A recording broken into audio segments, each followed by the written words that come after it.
बिस्मिल्लाहिर्रहमानिर्रहीम। अस्सलाम वालेकुम नाज़रीन, आप यूट्यूब चैनल देख रहे हैं। मैं इमरान खान हूँ। यहाँ बहुत अहम ख़बरें हैं मेरे पास। सबसे पहले तो ये कि सुहेल अफरीदी अपना दौरा मुकम्मल करके वापस चले गए खैबर पख्तूनख्वा। ये एक कामयाब दौरा था और कामयाब मैं इसको इसलिए कह रहा हूँ कि बड़े लंबे अरसे से पाकिस्तान तहरीक-ए-इंसाफ़ पंजाब के अंदर कोई एक्टिविटी नहीं कर पा रही थी। पहली मरतबा हमने हिलजुल देखी, पहली मरतबा हमने देखा, लेकिन इससे पहले देखें सनम जावेद कुछ रैलीज़ निकालती रही हैं, रावलपिंडी में एक्टिविटीज़ होती रही हैं, लेकिन ज़्यादातर चीज़ें हुई हैं 26 नवंबर से पहले 26 नवंबर के बाद बिल्कुल एक सूरत-ए-हाल बदल गई थी और गुज़िश्ता एक साल से एक अजीबो-गरीब पंजाब के अंदर जुल्म बर्बरियत का बाज़ार गर्म था। लोगों को निकलने नहीं दिया जा रहा था। लोग निकलते थे, कोशिश करते थे, आज़ादी रज़ाकार हैं वो भी निकलते रहे हैं, लेकिन इस बड़े पैमाने पर इस तरह खुलकर लोग सामने नहीं आए। पाकिस्तान के झंडे उठाकर, पाकिस्तान तहरीक-ए-इंसाफ़ के झंडे उठाकर, और सुहेल अफरीदी ने यह हौसला किया और उन्होंने एक बड़ा बोल्ड डिसीजन लिया और पंजाब के फस्तायत ज़दा जो माहौल है उसमें जमूत को तोड़ा उन्होंने। फिर वापसी पे अल्लामा इकबाल के मज़ार पे भी गए। बहुत सारी एक्टिविटीज़ हैं। इतनी जल्दी इतनी सारी एक्टिविटीज़ करना ये एक स्टूडेंट लीडर का ही काम हो सकता है जो फुल ऑफ एनर्जी हो, सुबह से लेकर शाम तक और रात तक वो एक्टिविटीज़ करे। और इन्होंने बड़ी मेहनत की है नौजवानों ने। ये नौजवान शाबाश के मुस्तहिक हैं। पाकिस्तान में जब भी जमहूरियत की तारीख़ लिखी जाएगी तो ये ज़रूर लिखा जाएगा कि एक ऐसे डिक्टेटर के दौर में जिसने सारी सियासी जमातों पे कब्ज़ा कर लिया था, जिसने पूरे निज़ाम को जकड़ लिया था, उस वक्त एक नौजवानों का छोटा सा गिरोह खैबर पख्तूनख्वा से उठा और वो पंजाब पहुंचा और उसने पंजाब की आवाम को और लोगों को झंझोड़ा।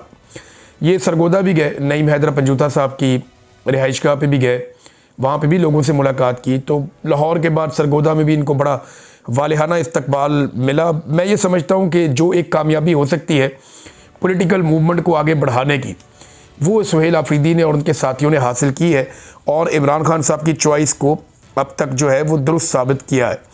सरगोदा में ये जुनेद जहांगीर नामी नौजवान के घर में भी गए। ये जो जुनेद जहांगीर है या एक सैयद सलमान रज़ा साहब है, ये दो लोग यूएई में रहते थे, सोशल मीडिया एक्टिविस्ट हैं।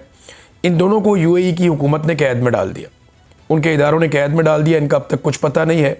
तो उनके हवाले से एहतजाज करने के लिए गए, वहाँ जाके उनकी फैमिली से मिले।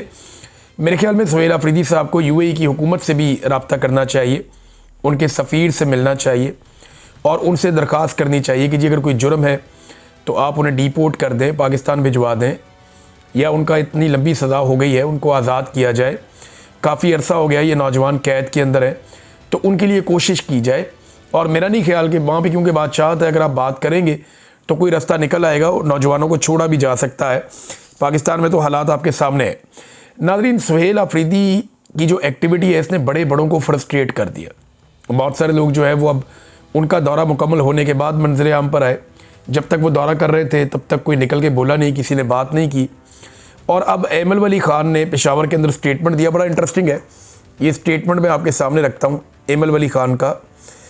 और एमल वली ख़ान ने, क्योंकि देखें ना, जब भी कभी ये पॉलिटिकल पार्टीज़ अपने आप को अकेला महसूस करती हैं या इन्हें लगता है कि लोग इनसे दूर हो रहे हैं, पाकिस्तान की आवाम इनसे प्यार नहीं करती, तो ये फ़ौरी तौर पर इनकलाबी बन जाते हैं।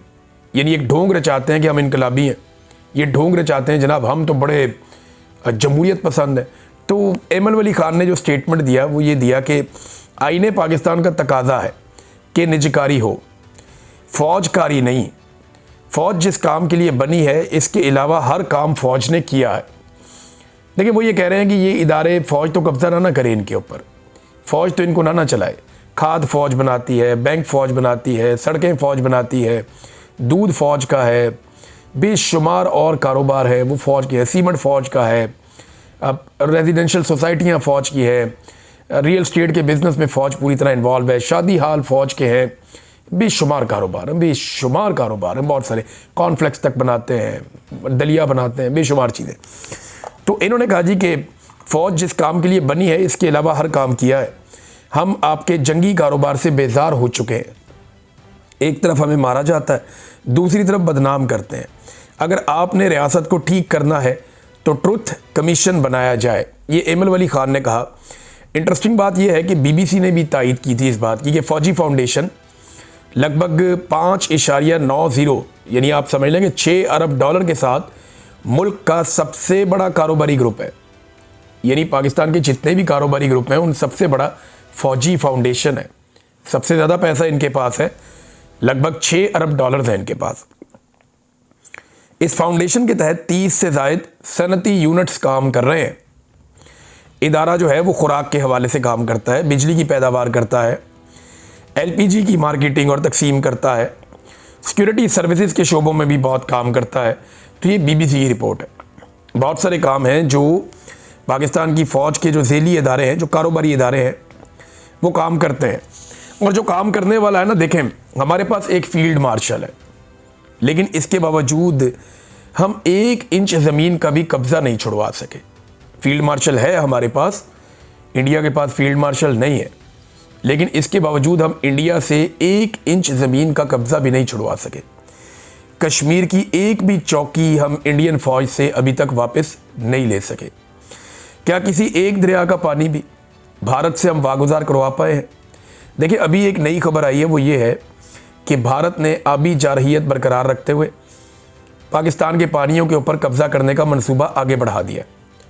अब दरियाए चनाब के ऊपर भारत ने 260 मेगावाट का नया प्रोजेक्ट लगाने की मंजूरी दे दी है और पाकिस्तान की जानिब से कुछ नहीं किया गया। इससे पहले इसी दरिया पर 2007 से भारत ने एक मंसूबा लगा रखा है 390 मेगावाट का। ये पाकिस्तान का पानी है ना, पाकिस्तान का हक है, तो भारत इसको रोक के यहाँ पे बिजली बनाता है और पाकिस्तान के पानी को रोकता है, जितना चाहता है रोकता है। सिंध ताश का मुआहदा उसने ख़त्म कर दिया है यकतरफा तौर पे, आबी जारहियत कर रहा है, हमारे साथ डाटा शेयरिंग नहीं कर रहा और नए से नए डैम्स और प्रोजेक्ट्स बिजली बनाने के वो लगा रहा है और हमारे दरियाओं के ऊपर लगा रहा है। इसके लिए फील्ड मार्शल के पास क्या कोई प्लान है? इन डैम्स से अपना पानी कैसे छुड़वाना है, इसके ऊपर कोई मंसूबा है? यानी हम लीबिया तो पहुंच जाते हैं, सूडान की लड़ाई के लिए वेपन हम दे सकते हैं, हम UAE पहुंच जाते हैं, दुनिया भर के फड्डों के अंदर हम पड़े जाते हैं, हम गज़ा अपनी फ़ौज भेजने को तैयार है, लेकिन इंडिया से अपना पानी कैसे वागुजार करवाना है, इसके लिए कोई मंसूबा हमें दिखाई नहीं देता। हमारे पास एक फील्ड मार्शल है, लेकिन हमने 1 इंच ज़मीन भी अभी तक वापस नहीं ली, जो कश्मीरियों की ज़मीन है। जबकि जो तैयारे हैं वो पाकिस्तान एयरफोर्स ने गिराए, पाकिस्तान एयरफोर्स ने तैयारे गिराए और बड़ी फ़ौज के सरबराह जो हैं वो फील्ड मार्शल बन गए। ये नाज़रीन, क्योंकि उनका कंट्रोल होता है ना पाकिस्तान के ऊपर, वो कुछ भी बन सकते हैं। तो अब इंडिया के पास फील्ड मार्शल भी नहीं है और पाकिस्तान के पास फील्ड मार्शल है, लेकिन इसके बावजूद पाकिस्तान की एक्सपोर्ट्स 36 से 38% तक गिर गई हैं।